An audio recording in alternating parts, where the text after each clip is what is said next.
તો મિત્રો હવેનો સવાલ છે જીપીએસસી ક્લાસ 1-2 ની પરીક્ષામાં પૂછાયેલો પ્રશ્ન છે અને પ્રશ્ન કંઈક આ પ્રકારનો છે કે નીચેનામાંથી કયો બંધારણીય સુધારો ભારતમાં સ્થાનિક સ્વશાસન સાથે સંબંધિત છે।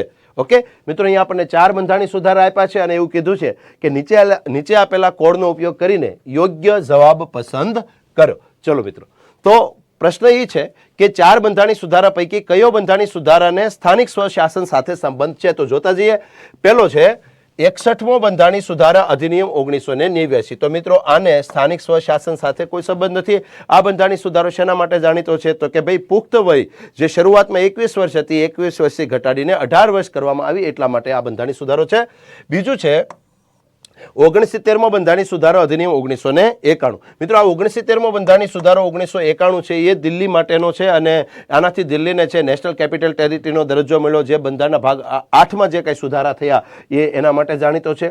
ત્રીજો મુદ્દો છે 73મો બંધારણીય સુધારા અધિનિયમ 1992। તો મિત્રો આ ખરું છે અને આ એટલા માટે ખરું છે કે તમે જાણો છો કે 73મો બંધારણીય સુધારો 1992 પંચાયતો સાથે સંબંધિત છે અને પંચાયતો એટલે કે સ્થાનિક સ્વરાજની સંસ્થાઓ। તો 73મા બંધારણીય સુધારાથી પંચાયતોને બંધારણમાં સ્થાન પ્રાપ્ત થયું, તેથી તે વિધાન ખરું છે।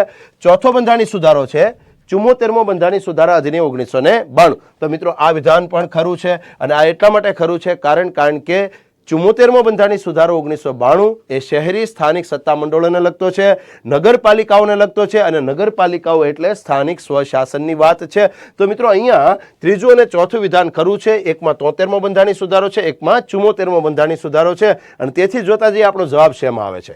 ઓપ્શન એ છે ફક્ત 1 અને 3, તેથી આ ખોટું છે।